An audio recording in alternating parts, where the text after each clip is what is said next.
네, 1월 22일이고요. 파이썬 방특 3일차입니다. 이제 우리가 첫날 파이썬이 무엇인지에 대해서 살펴보고 그 다음에 사용할 프로그램들 적당히 설치하고요. 그 다음에 어제 본격적으로 코딩에 사용할 비주얼 스튜디오 코드라는 프로그램 그거 알아봤고 그 다음에 변수와 연산자라고 하는 개념까지 살펴봤어요.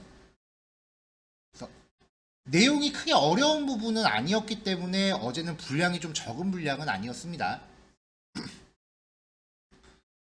자, 오늘 살펴볼 개념은 함수라고 하는 개념인데요. 이 개념까지 이제 정리가 되고 나면은 이제 첫날 소개해드렸던 프로그래머스에 있는 문제에 이제 난이도별로 도전할 수가 있게 돼요. 그래서 그 프로그래머스에 있는 문제들을 진도에 맞춰서 그날 제가 챌린지를 제시해 드릴 거예요. 일단 오늘 수업이 끝난 이후가 되겠죠. 자, 일단은 함수가 무엇인지에 대해서 한번 1교시 때 살펴보고요. 그 다음에 파이썬 코드로 함수를 정의하는 방법, 마지막으로 함수에서 쓰이는 파라미터와 리턴 값이라는 개념을 살펴볼 겁니다.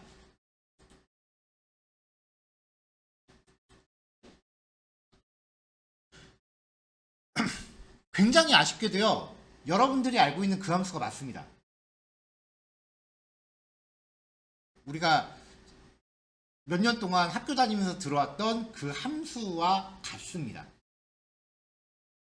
굉장히 복잡한 함수를 물어볼 건 아니고요. 이 정도만 생각해 보자고요. 지긋지긋하게 봤었던 fx는 2x 플러스 1이라고 하는 요 1차 방정식의 함수를 놓고 이거를 파이썬 코드와 비교하면서 일단 개념을 잡아볼 거예요. 한번 궁금해서 함수가 뭔지 인터넷에서 한번 정의를 다시 한번 찾아봤었어요. 저는 고등학교 졸업한 지 거의 20년이 넘었거든요. 그랬더니 집합 x의 모든 원소에 대해서 집합 y 원소가 오직 하나씩만 대응될 때 이 대응을 x에서 y로의 함수라고 한대요. 뭔 소리야?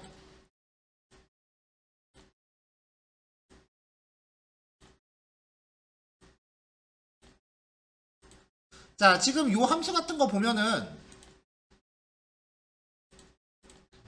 x가 1일 때 x에다가 1을 전달하면은 2 곱하기 1 더하기 1이죠. 그러면 x가 1일 때 y는 3. 요쯤 되겠네요. x가 2면은 한 5 정도 되겠죠? x가 마이너스 1이면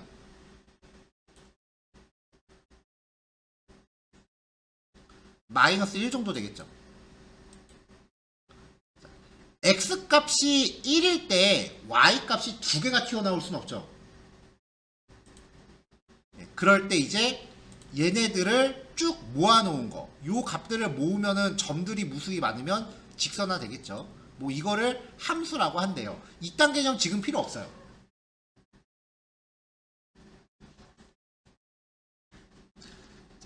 다른 측면에서 얘를 한번 뜯어볼게요.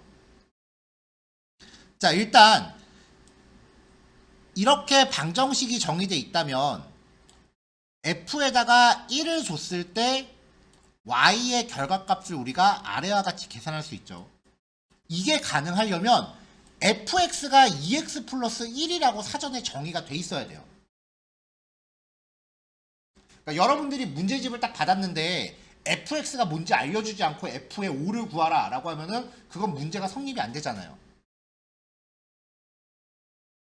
자, y는 f1이라는 계산식이 3이라는 결과값을 얻으려면은 이러한 함수가 미리 정의가 되어 있어야 된다는 얘기예요. 일단 이게 첫 번째 포인트. 수학적인 계산을 하자는 게 아닙니다. 그냥 이치에 맞는지를 따져보자는 거예요. 두 번째. 자, 이걸 f에다가 1을 전달하면은 결과값이 3이고요. f에다 2 주면은 결과값이 5. f에다가 3 주면 7이죠. 자, 여기서 우리가 또 캐치해야 되는 포인트가 뭐냐면은 f라는 이름의 함수를 여러 번 썼죠. 재사용이 가능하다는 거야. fx라는 형태의 수식을 만들어 놨다면 이 수식을 여러 번 재탕할 수 있다는 거예요. 입력값만 다르게 해서. 이게 두 번째 포인트. 중고등학교 때 배웠었던 수치를 연산하자는 게 아니라 얘가 돌아가는 원리를 따져보자는 거예요.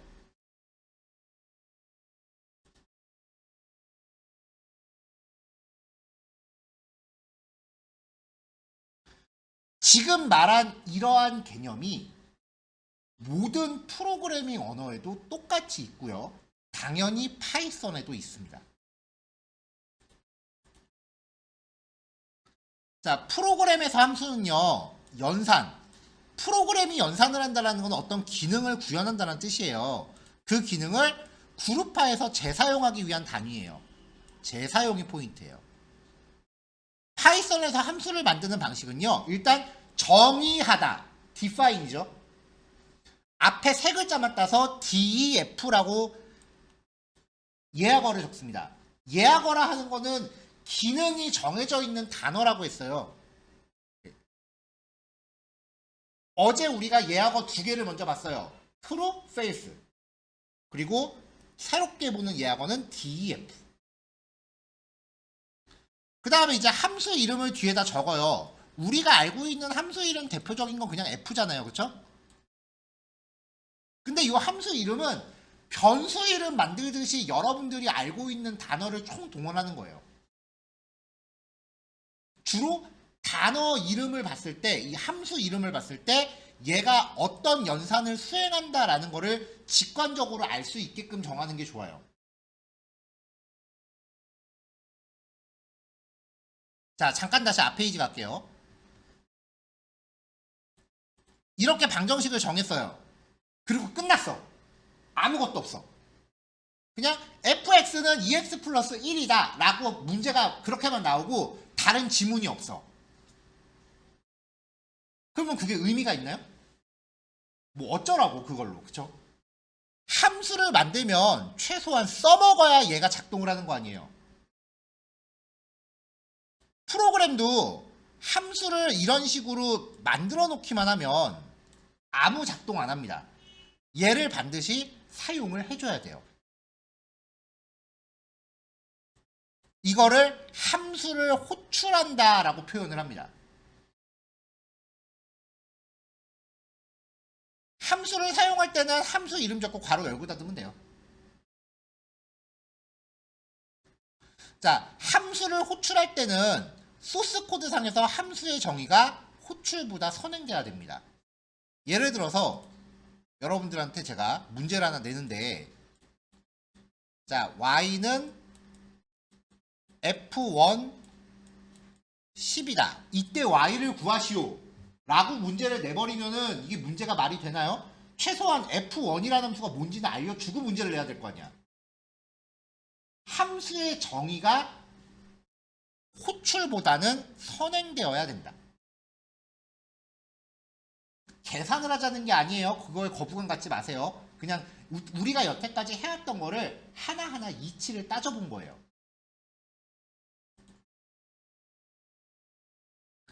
자, fx는 2x 플러스 1이라고 했을 때 아까 df 함수 이름을 적어주고요. 그 다음에 여기에 들어가는 요 파라미터 얘를 요 위치에 적어요.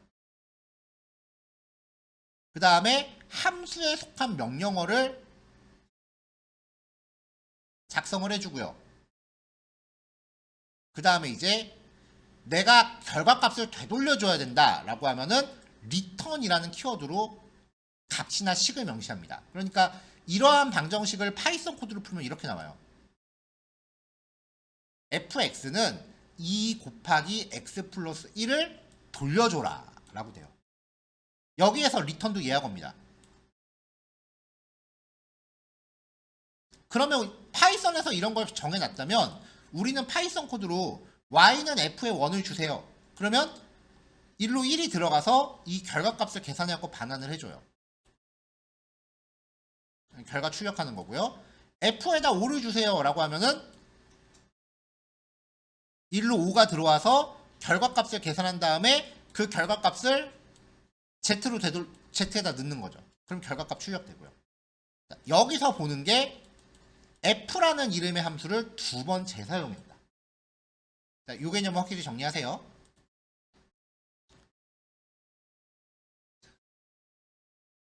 자, 우리가 지금까지 사용했었던 프린트라고 하는 명령, 이런 식으로 썼죠. 프린트 괄호 열고 괄호 닫고 이 안에다가 내가 출력하고 싶은 내용을 넣었단 말이에요. 그러면 이게 여태까지는 그냥 프린트 명령이라고 표현을 했는데 이제 정식으로 다시 소개해 드릴게요. 파라미터로 전달되는 내용을 출력하는 기능을 수행하는 파이썬 함수예요.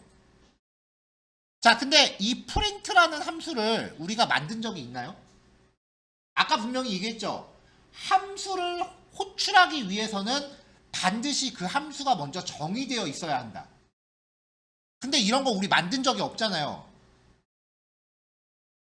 F라는 이름의 함수가 뭔지 정의한 적이 없는데 F에다가 매개 변수를 줘갖고 결과값을 막 쓰고 있는 거야 지금 우리가.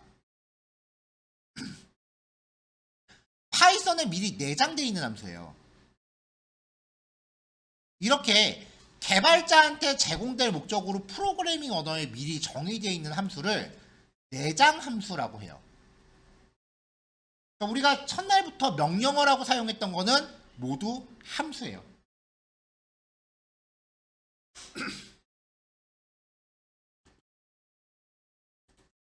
자, 파이썬 안에는 이런 식으로 프린트처럼 내장되어 있는 함수들이 굉장히 많이 있어요. 뭐가 있는지는 저도 다 몰라요. 왜냐면 내가 파이썬을 만든 장본인이 아니기 때문에. 그래서 이 페이지에 접근을 하면은 파이썬 공식 매뉴얼이에요. 그럼 파이썬 안에 내장되어 있는 함수들을 볼 수 있어요.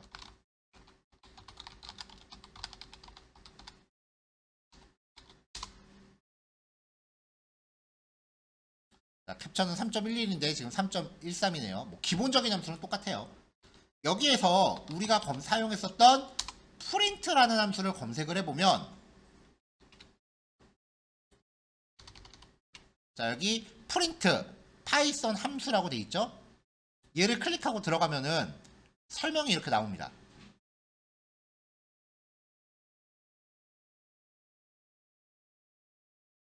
뭔 말인지 1도 모르겠죠. 굉장히 애석하게도요, 이 프로그래밍 언어의 매뉴얼은 대체로 비기너들을 위해 작성되질 않아요.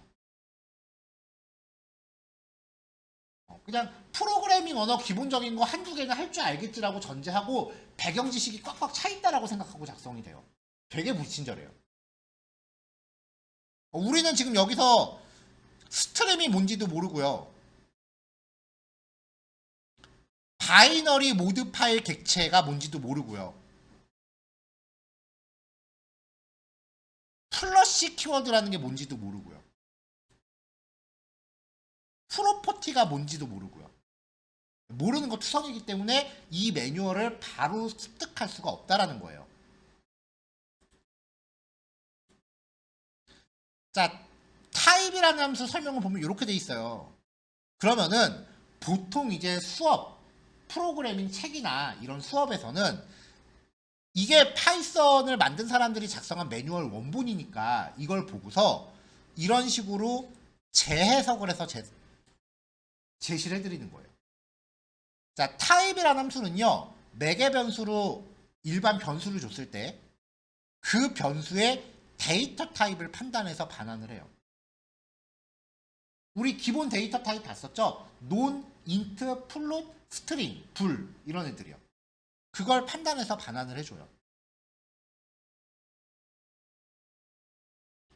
자, 1교시 실습은 이제 기본적으로 몇 가지 필수적으로 알아야 되는 내장 함수들의 사용법입니다. 그냥 여태까지 우리가 사용했던 명령어의 종류를 좀 더 늘리는 거기 때문에 매개 변수가 뭐가 들어가고 그 다음에 결과가 어떻게 반환되는지만 기억하면 돼요. 함수를 직접 만드는 거는 2단원부터예요. 자, age라는 이름의 변수를 준비했어요. 얘는 정수죠. 타입 함수한테 age를 주면은 반환되는 게 이 age라는 변수의 타입, 클래스 int, 정수 종류다. int가 정수잖아요. 파이는 3.14. 타입 함수한테 파이를 주면은 얘는 실수잖아요. 클래스 플로트라는 카테고리다. 이번엔 문자열, 얘는 str, 스트링이다. true, 참 거짓, 얘는 논리형이다. 이런 식으로 변수의 종류를 판단하는 함수고요. 자, 그 다음 이제 input이라는 함수입니다. 키보드로 입력한 내용을 문자열로 입력받습니다. 제가 그 프로그래머스만 제시하고 백준이라고 하는 코딩 테스트 사이트는 웬만하면 하지 마세요라고 얘기하는데, 왜냐면은 백준 같은 경우는 그 문제에서 제시하는 그 파라미터 조건값, 그러니까 매개 변수 값들을 이렇게 직접 다 키보드로 입력받게 구현을 해줘야 돼요. 그게 좀 불편해요. 자, input이라는 함수를 사용하면서 매개 변수로 표시할 내용을 지정을 해요. 그러면 요 블록을 실행하면 여기에 이제 메시지로 표시할 내용이 비주얼 스튜디오 코드 화면 상단에, 코드 블록 상단 보지 마세요. 비주얼 스튜디오 코드 최화면 상단 쪽에 나와요. 그 위에 매개 변수로 지정한 게 밑에 표시가 되고요. 여기에 뭔가 입력을 하라고 해요. 그럼 여기에 내용을 입력하고 엔터를 치면은 입력한 내용이 요 msg1이라는 변수에 저장이 돼요.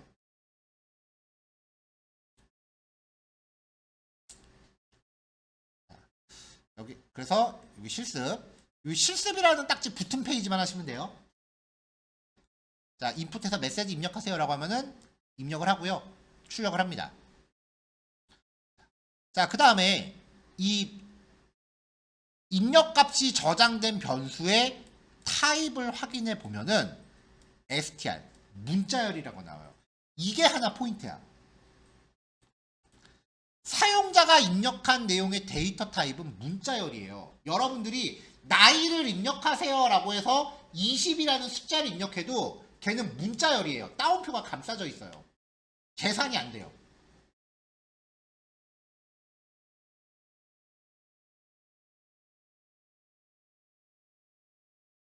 그래서 키보드로 입력받은 값을 사용해서 연산을 수행하려면 정수나 실수로 변환해주는 처리가 들어가야 돼요. 자, 입력 필드에 입력한 값의 숫자 변환. 데이터 타입이 스트링이기 때문에 이걸 쓰면은 직접적인 연산이 불가능합니다.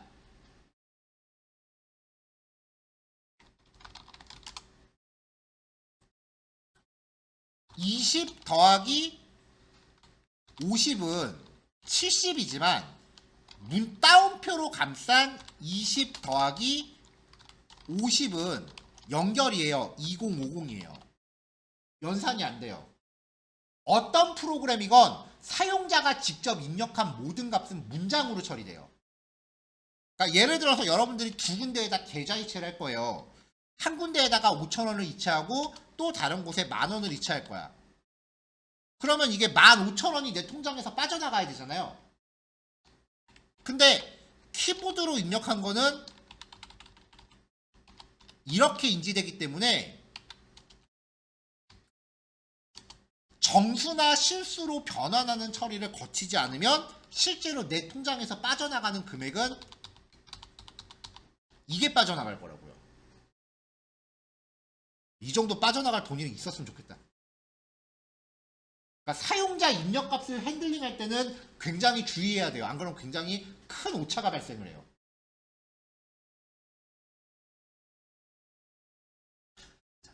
자, 그래서 문장을 정수로 바꿀 때는 int라는 내장 함수를 씁니다.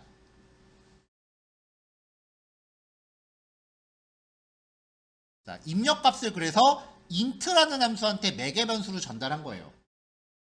그럼 반환되는 값을 출력해 보면은 1, 2, 3 그대로 나올 거고, 타입을 확인해 보면은 정수형이라고 나오죠. 실수로 변환할 때는 플로트라는 명령을 씁니다.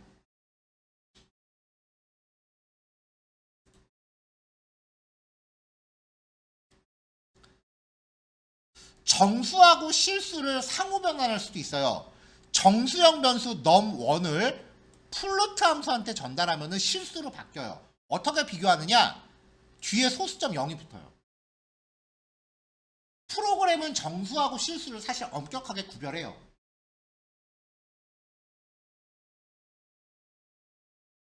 자, 데이터 타입 확인하면 플로트라고 나오죠? 실수형 변수 num3를 int 함수한테 전달하면은 정수로 바뀐 결과를 반환하는데, 이때는 소수점 뒤는 그냥 버립니다. 반올림 아니에요. 소수점 뒤는 그냥 무조건 버립니다.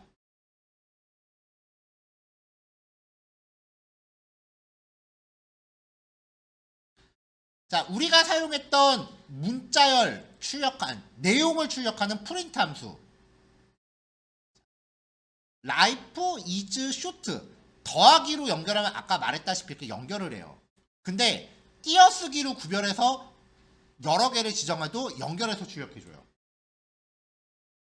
콤마로 구별하면 변수단을 껴놨어요. 중간중간에 띄어쓰기를 넣고 출력해줘요. 사용 방법이 여러 가지 패턴이 있어요. 자, 출력할 내용을 구성하고 마지막에 end equal 따옴표 열고 닫고 라고 입력하면은 줄바꿈이 안 돼요. 원래 print라는 명령은 하나 출력하고 줄바꿈을 합니다. 근데 이렇게 해버리면은 줄바꿈을 안 해요.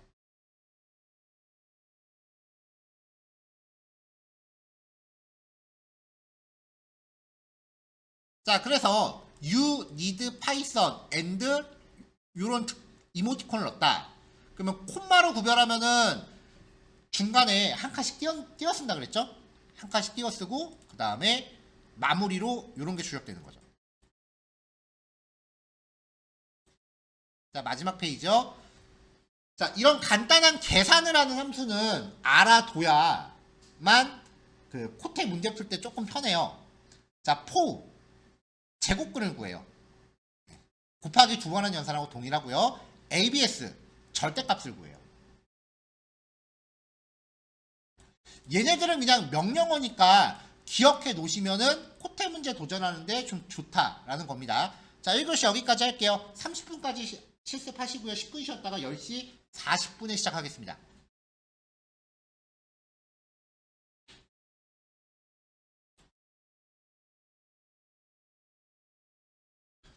자, 두 번째 내용은 이제 우리가 직접 함수를 만들어 보는 과정입니다.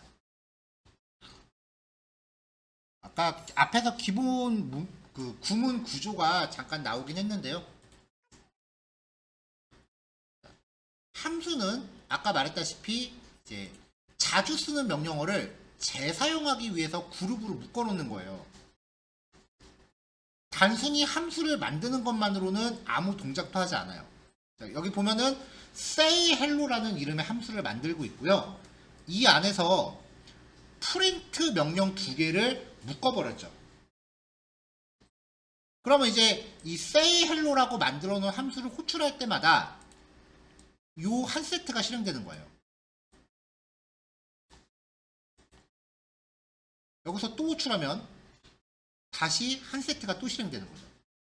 그러니까 지금 여기서 보면은 say hello라는 이름으로 프린트 함수 두 개를 묶어버렸다라고 표현할 수 있는 거죠. 지금 우리가 쓰고 있는 이 코딩 프로그램에서는요, 코드 블록이 나눠져 있다라고 해도 이전 실행 내역을 기억하고 있기 때문에 함수를 정의하고 다른 블록에서 호출해도 그 다른 블록에 있는 함수를 갖다가 재사용을 합니다. 코드 진행이 서로 연결이 돼요.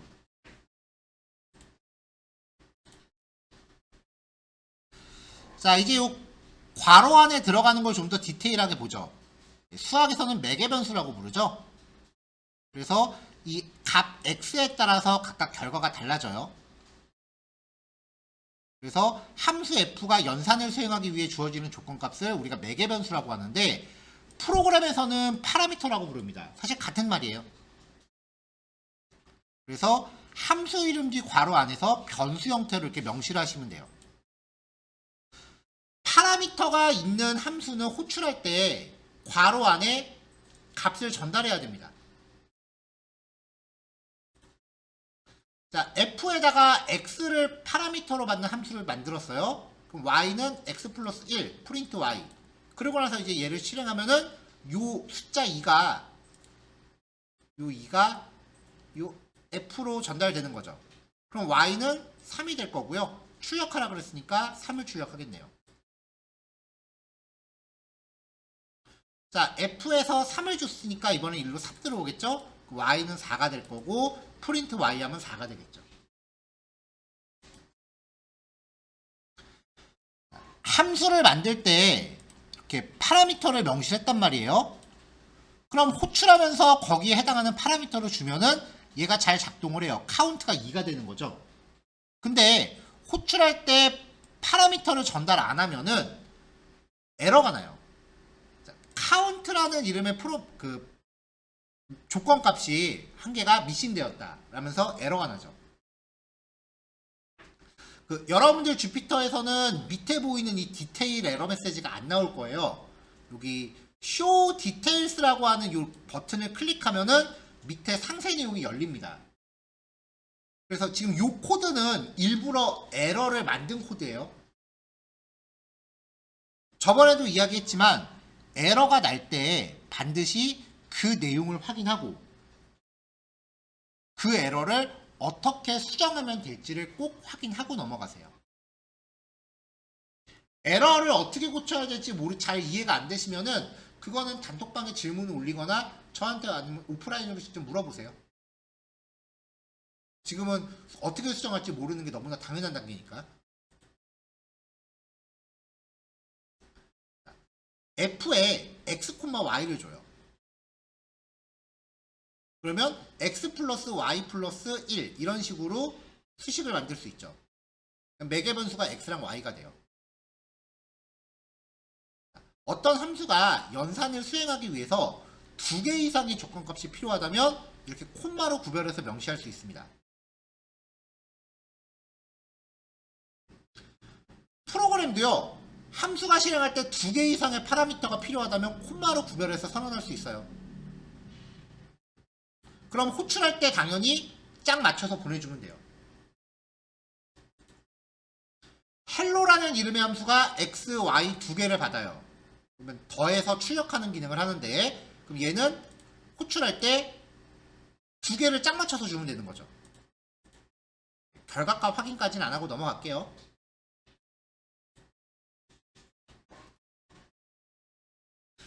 자, 이제 파이썬만의 약간 독특한 표현 방법을 알아볼게요. 파라미터를 기본값을 만들어 줄 수 있어요. 기본값이라는 거는 내가 특별히 값을 대입하지 않았을 때 자동으로 처리되는 값이에요. 뒤에서부터 차례대로 정의할 수 있어요. 그러니까 변수 이름을 지정하고 뒤에서부터 이런 식으로 뭔가 값을 명시를 해요. 그러면 기본값이 지정된 함수는 호출할 때 생략할 수 있어요.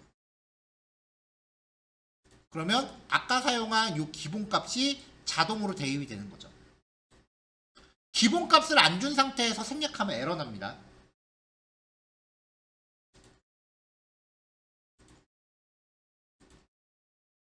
자, 그 다음에 호출할 때 그냥 값만 명시하면은 순서대로 이렇게 짝지어서 들어가는 건데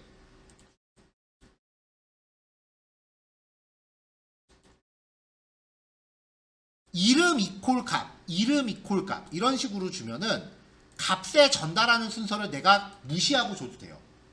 지가 알아서 이름 찾아가요. 이때도 기본값이 정의되면 생략할 수 있어요. 자, sum1이 x, y를 받고요. z는 0이래요. 그러면 호출하면서 이렇게 값만 명시하면은 x는 1, y는 2, z는 3으로 순서대로 들어가요. 자, 또 호출했죠. 호출하면서 10하고 20을 줘요. 그러면 x는 10, y는 20, z 없죠. z는 이 0이 기본으로 쓰여요. 자, sum2입니다. a, b, c, d를 지정하는데 c하고 d가 기본값을 갖고 있죠. 기본값은 뒤에서부터 순서대로 줘요. 중간부터는 못 줘요. 자, 파라미터를 전달할 때 이렇게 이름을 지정하면은 순서를 내가 무시해도 돼요. d는 3이래요. 얘가 3이 되는 거고. c가 4래요. 4. b가 2래요. a는 1이래요. 이름을 지정했기 때문에 자기 자리에 알맞게 찾아 들어갑니다. 자, 얘 한번 볼까요? 1. 얘는 그냥 다짜고짜 값만 있는 거니까 1. 그 다음에 b는 2라고 했으니까 b. c하고 d는 기본값 0이 쓰이겠죠.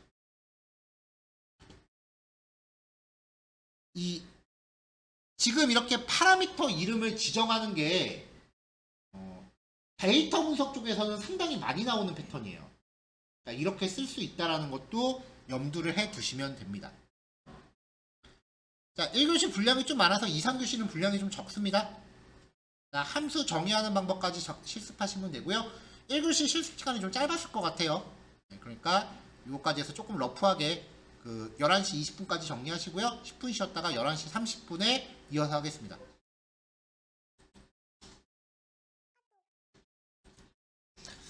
자, 넘어갈게요.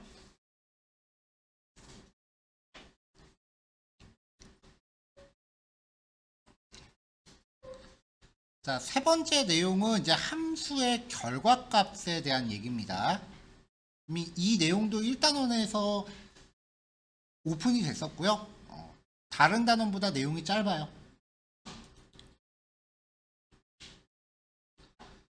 자, fx는 x 플러스 1이라는 수식이 정의되어 있을 때 y는 f에다가 5를 줬다라고 하면은 x가 5가 되는 거죠. 그러면 함수의 결과값은 6이 됩니다. 그럼 이제 우리는 이걸 y에 6이 대입된다라고 그냥 바로 해석해버려요. 근데 그 전 단계를 보자고요. 함수가 호출된 위치에 6이라는 결과값이 돌아가는 거예요. 그래서 그 밑에 우리가 y는 6이라고 적는 게 그 위치를 6으로 치환하는 거예요. 결과값으로. 자, 함수가 연산 결과를 자신이 호출된 위치에 반환하는 거를 return이라고 하고요. 이때 반환되는 값을 return 값이라고 합니다. 함수 안에서 값을 리턴할 때는 return이라는 키워드를 씁니다. 함수는 return 키워드를 만나면 그 즉시 수행을 중단합니다. 그래서 return에 대해서 이런 식으로 사용을 하는 거죠. 자, 바로 예제 들어갈게요. 자, 플러스가 x, y를 받는 함수예요. z는 x 플러스 y이고요. 그리고 z를 리턴한대요. 자, 플러스한 때 10하고 20을 주면은 x가 10이 되고 y는 20이 되죠. 그럼 z는 30이겠네요. 그 z값을 리턴해라 라고 하는 거는 호출된 그 자리를 리턴 값으로 치환하는 거예요. 이 자리가 30이 되는 거죠. 그래서 a에 30을 대입하게 되는 겁니다. 중간 과정을 생각하시라는 얘기예요. 이거를 왜 강조하냐면은 호출된 자리가 리턴 값으로 치환된다 이렇게 얘기하지 않으면 밑에 있는 구문들이 설명이 안 돼요. 자, 이런 식으로 함수가 중첩해서 쓰이면 안쪽 게 먼저 실행됩니다.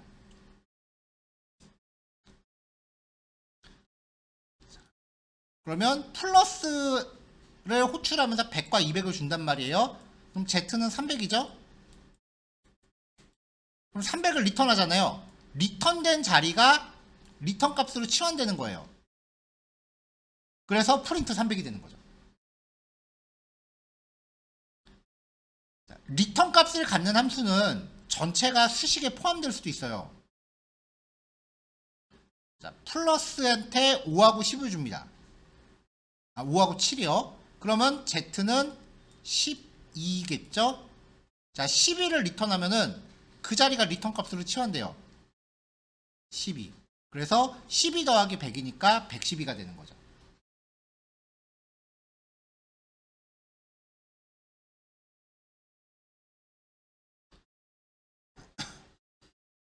리턴문을 중간에 만나면 그 즉시 수행을 종료해버립니다. 아래쪽에서 100하고 200을 전달했어요. X는 100이고 Y는 200이에요. 근데 다짜고짜 리턴 0이래요. 그러면 그 자리를 그냥 0으로 치환해버리는 거예요. 중간에 리턴이 있으면 그 밑에 코드는 실행되지 않아요. 함수가 여기서 끝나요. 그래서 밑에 코드가 이렇게 의미 없는 코드다라고 해서 반투명으로 색깔이 좀 연해집니다.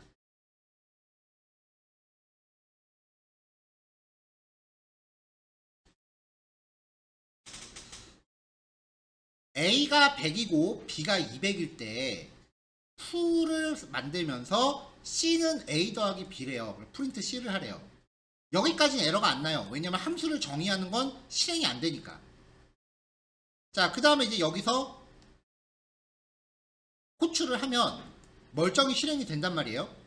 그러니까 함수 안에서는 바깥의 변수를 식별할 수 있어요. 바깥에 있는 변수가 함수 안으로 침투가 가능해요. 근데 요 안에서 C라는 변수를 만들었죠. 얘를 출력하려고 하면은 C가 정의되지 않았다라고 하면서 에러가 납니다. 함수 밖에서는 함수 내부에서 생성된 변수를 식별할 수 없습니다. 자, 이러한 특성들 잘 기억하시면 됩니다. 함수에 대해서는 여기까지예요. 자, 그럼 이제 요거까지 실습하면 시간이 많이 남겠죠? 이제 오늘 남은 시간은 뭘 하시면 되냐면요.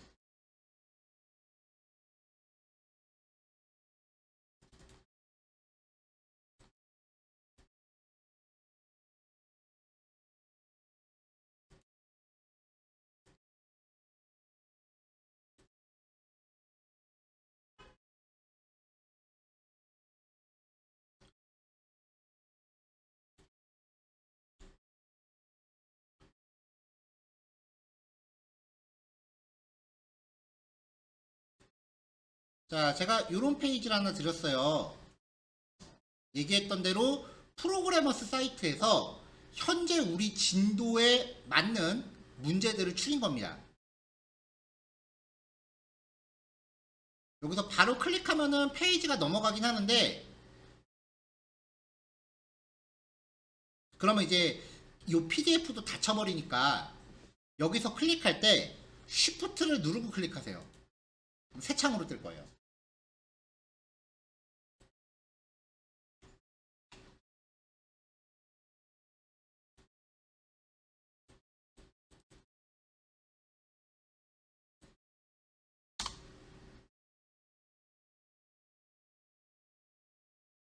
자, Shift를 누르고 클릭하면은 새 창으로 뜹니다. 자, 그러면 여기 보시면은 이 프로그래머스 문제는요, 전부 다 오늘 배운 함수를 만드세요 라는 게 문제의 공통된 유형이에요. 일단은 문제를 읽어서 문제를 파악을 하고요. 그 다음에 매개 변수에 대한 제한사항 확인하시면 되고요. 근데 제한사항은 대체로 큰 의미 없을 겁니다. 자, 입출력 예, num1과 num2, 3과 2가 전달될 때 리절트가 1이라는 거는 1을 리턴해야 된다는 뜻이에요. 10과 5를 줬을 때 리절트가 0이라는 거는 0을 리턴해야 된다는 뜻이에요.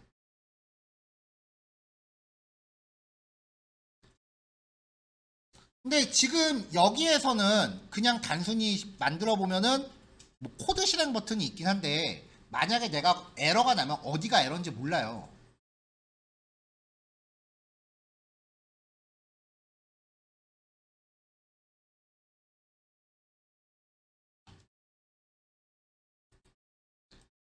자, 그래서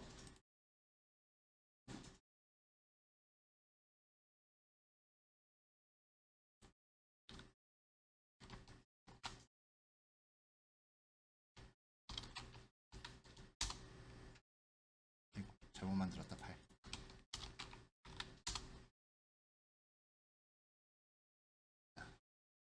자, 파이썬을 이렇게 파일을 만들면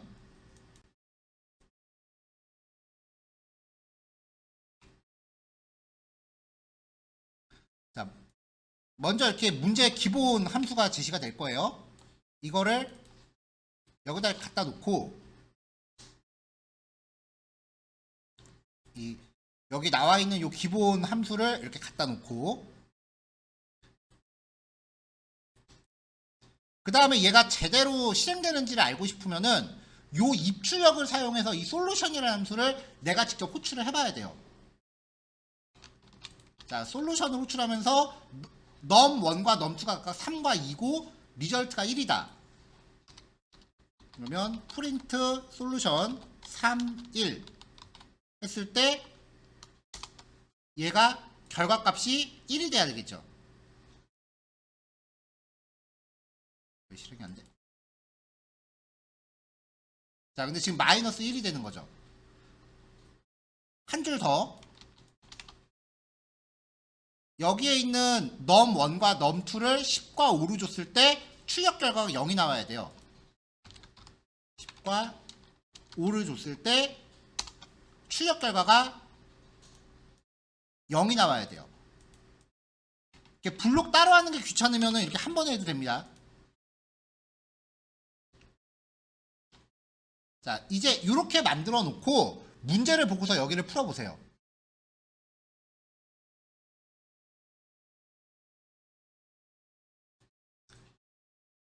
자, 문제는 정수 넘1과 넘2가 매개 변수로 주어질 때 넘1을 넘2로 나눈 나머지를 리턴하도록. 자, 넘1을 넘2로 나눈 나머지는 퍼센트 기호였죠. 이렇게 해서 여기를 다시 실행을 시킵니다. 함수 정의한 함수가 바뀌었으니까 함수 블록을 다시 실행해서 바뀐 내용을 인식을 시키고요. 그 다음에 실행 블록을 딱 실행했을 때 결과값이 맞는지를 봐야죠. 아, 3하고 매개 변수가 2로 갔네요. 2. 자, 그럼 이제 출력되는 값이 리절트와 맞다라는 게 확인이 되면은 이 솔루션 함수의 코드를 제출하시는 거예요. 이미 실행 결과 확인했으니까 굳이 실행 안 눌러도 되고요. 그냥 제출 후 채점하기 바로 누르시면 됩니다.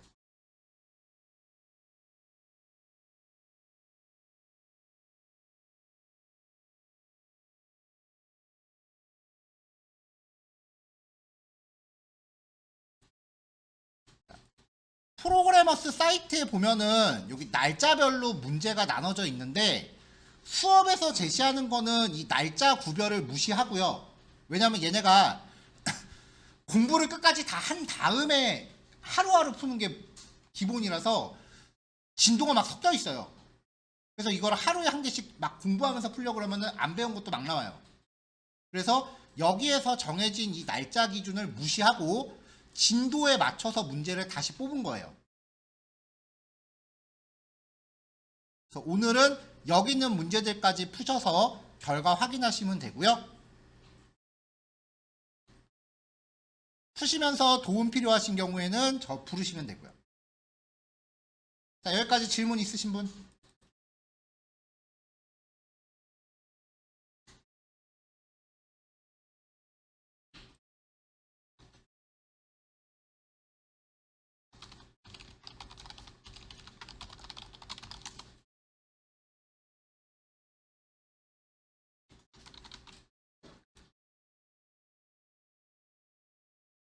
자, 그럼 마지막으로 제가 톡방에다가 지금 올린 주소는 제 깃허브이에요.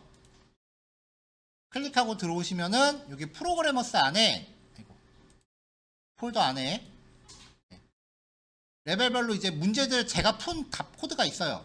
혹시 잘 안 풀리는 부분 질문하기 조금 애매하다 싶으면은 여기 들어오셔서 먼저 답안을 확인해 보셔도 돼요.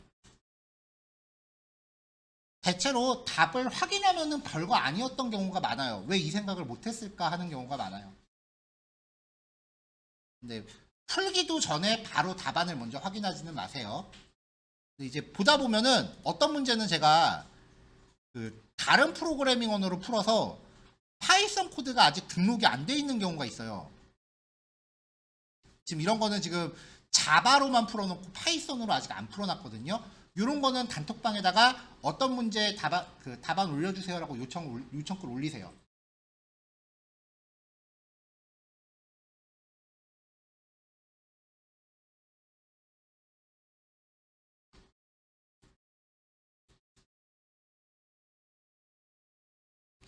자, 어제랑 마찬가지로 12시 20분부터 퇴실 가능한 걸로 하겠습니다. 녹화는 여기까지 할게요.